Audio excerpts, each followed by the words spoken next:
বাংলাদেশে যে সমস্ত হিন্দু মার খাচ্ছে তাদেরকে বাঁচানোর জন্য তো ভারত সরকারের পক্ষ থেকে কিছু সেরকম ব্যবস্থা কর, তা তো নয়, চুপ করে বসে আছে।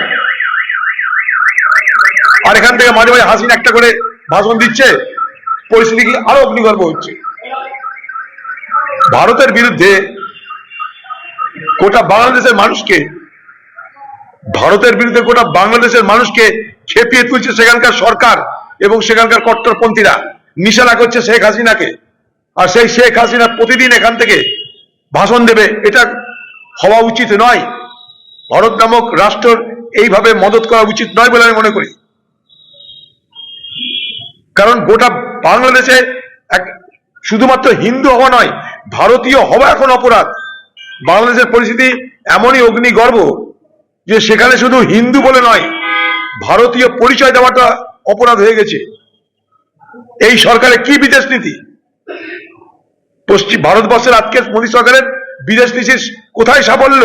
যে তুমি পাশের রাষ্ট্রকে ম্যানেজ করতে পারছো না, তুমি আমেরিকা ম্যানেজ করতে যাচ্ছ, রাশিয়া ম্যানেজ করতে যাচ্ছ, চীন ম্যানেজ করতে যাচ্ছ, পাশের রাষ্ট্রটাকে তুমি ম্যানেজ করতে পারছো না। ভারতবর্ষের আশেপাশে নেপাল, বাংলাদেশ, শ্রীলঙ্কা, মালদ্বীপ, সর্বত্র আমাদের এই দুরবস্থা। ভারতবর্ষের বিদেশ নীতি পুরোপুরি ব্যর্থ হয়েছে। খুব ভয়ঙ্কর ব্যাপার হচ্ছে যে বাংলাদেশ, দেখুন আমাদের পড়োশী দেশ বাংলাদেশ, দুটো দেশের ভূগোল এক, ভাষা এক, সংস্কৃতি এক, সব খাদ্য এক, আমাদের সবকিছু আমাদের প্রয়োজন।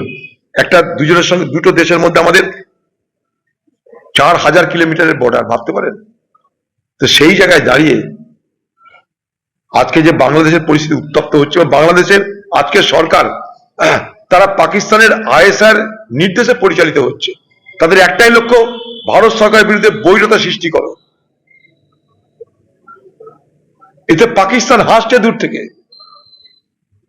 পাকিস্তান এটা লক্ষ্য, চীনের এটা লক্ষ্য, ভারতবর্ষের নিরাপত্তা বিঘ্নিত হোক। আজকে বাংলাদেশের ঘটনায় ভারতবর্ষের নিরাপত্তা বিঘ্নিত হচ্ছে, তার ছোট ছোট নমুনা। কেউ বলছে বাংলাদেশের মাল বয়কট করো, কেউ বলছে বাংলাদেশে দেখলে গাড়িতে তুলো না। ঠিক উল্টো পারে একই জিনিস হবে। ওখানে যে কটা হিন্দু আছে তাদের উপরে একই জিনিস হবে। ভারত সরকার ঘোষণা করে দাও যে বর্ডার খুলে দিচ্ছি হিন্দুদের জন্য, সব হিন্দু চলে এসো, তাও তো বলছে না। অথচ এখানে খালি বুকনিবাজি চলছে। আন্তর্জাতিক চাপ সৃষ্টি হোক বাংলাদেশের উপরে, বাংলাদেশের আজকের সরকারের বিরুদ্ধে আন্তর্জাতিক চাপ সৃষ্টি করা হোক, যাতে সেখানে সংখ্যালঘু মানুষ যারা, স্বাধীন চেতা মানুষ যারা, হিন্দু মুসলমান সবাই, তারা যেন নিজেদের মতো করে বাঁচতে পারে, তার জন্য আন্তর্জাতিক চাপ সৃষ্টি করা হোক বলে আমি দাবি করছি।